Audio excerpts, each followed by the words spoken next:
Lipids is another macromolecule that we have. You guys are probably most familiar with lipids as oil. There's some nice oil bubbles there.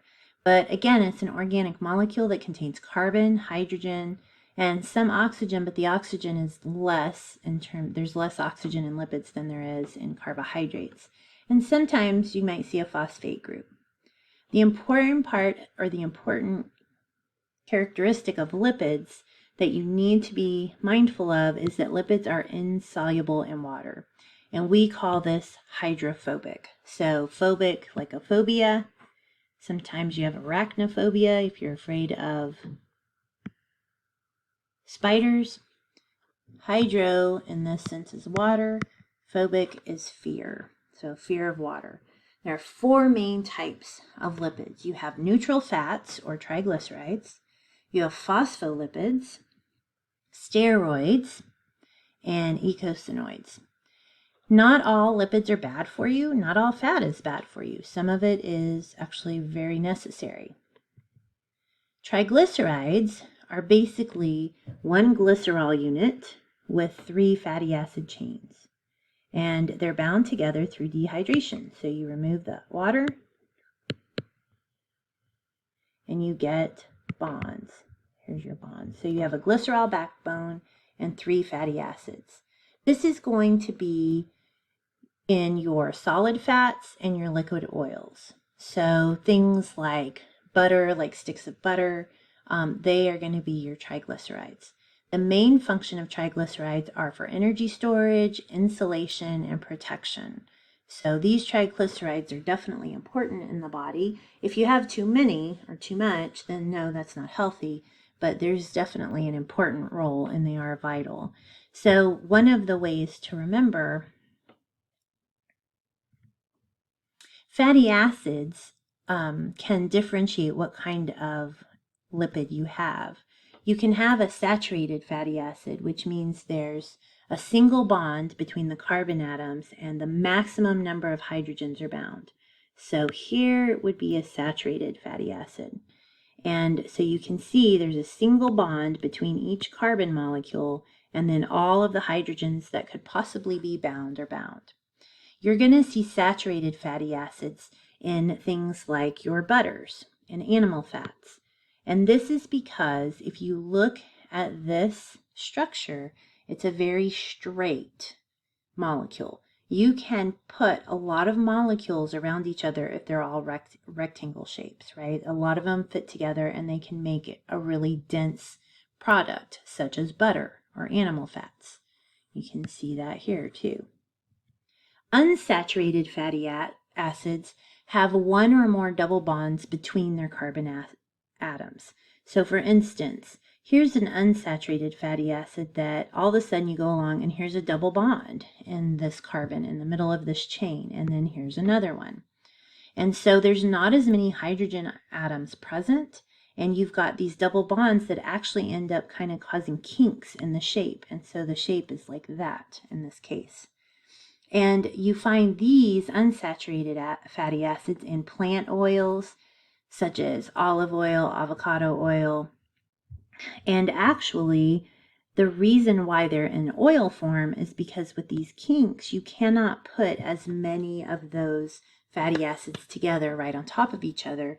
They're kinked, and so they make an oil. And then, of course, we have, so here's the unsaturated fatty acids.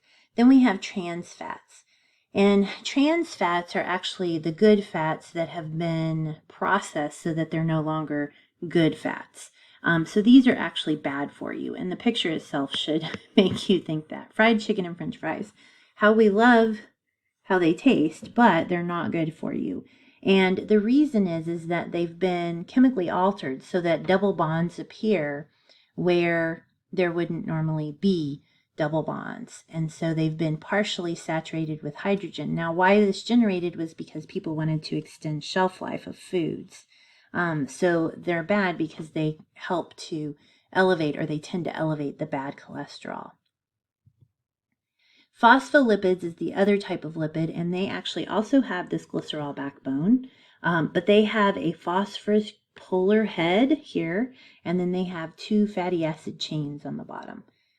And so they have fatty acid chains like a triglyceride and a glycerol backbone, but they only have 2 fatty acid chains and they have a phosphorus group on one side. So they're like a modified triglyceride. They have this hydrophilic head and a hydrophobic tail. And this is going to be very important as we move into the future chapters, because this is what makes up the phospholipid bilayer, which is your cell membrane. So this structure is what is keeping things in and out of the cell. Cell membrane, sorry about that. So it's very important to know that the way these phospholipids are lined up is they have a hydrophobic tail that's going to meet up with their neighbor's hydrophobic tail. So the tails touch, like feet touching, and then they have these hydrophilic heads that are exposed to either, in this case, we'll just say this is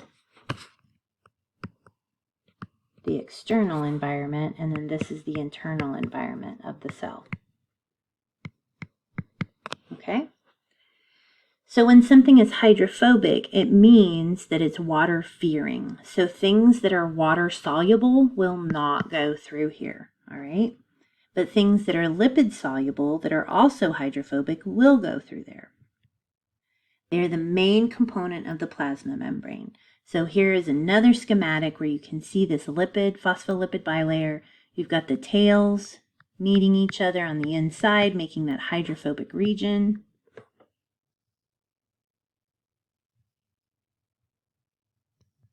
And then you have the hydrophobic heads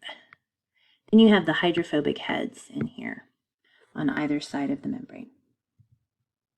Steroids, another type of lipid. Steroids are basically interlocking 4-ring structures. We will see these a lot in the endocrine system, but steroids include things like cholesterol, vitamin D, steroid hormones, and bile salts. And so it's important to have steroids. If you think about these and what I just told you about the phospholipid bilayer cell membrane, if you have cholesterol and vitamin D and steroid hormones that are also lipids, they are also going to be hydrophobic, which means they can go into the cell membrane and can possibly cross it.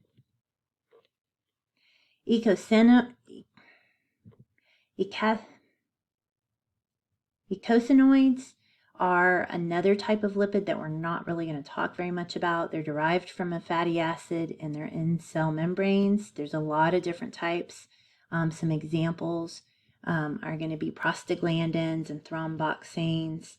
Some other lipids that we have in the body are going to be fat-soluble vitamins. So you have water-soluble vitamins, vitamin B and vitamin C. And why this is important is because these are going to be water-soluble. They can freely travel in the blood. They can get around in the blood. Fat-soluble vitamins, on the other hand, need help. They are hydrophobic, and so they need help to get around in the blood, and so they use lipoproteins. Lipoproteins are kind of like carrier proteins that will help carry them